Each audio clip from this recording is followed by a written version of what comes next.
Good morning, Kapron Di Batang. So update lang po sa akin pong tinanim na pinya. Ito na po sila ngayon. Yan. Mayroon na pong matataas.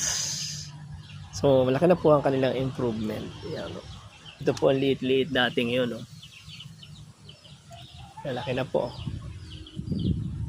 Bagong gamas po yan, nilinisan ko po ngayon. Yan. Nandiyan pa rin po ang ating mga kamuting kahoy. Yan.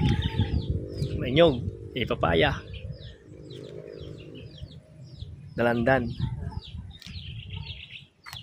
Ito pa po yung iba na ating pinya. Yan. Ito naman po yung ating sitaw. Yan. Meron po din to yung po ditong sitaw. Yan. Sitaw po natin yan. Yan.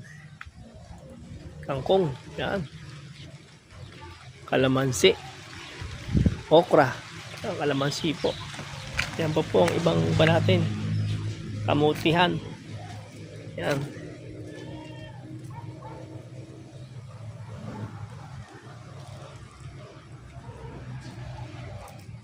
Mga okra natin yan.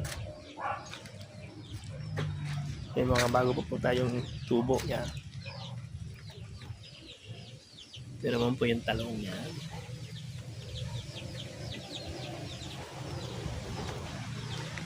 So yan po guys ang ating update dito sa likod ng bahay.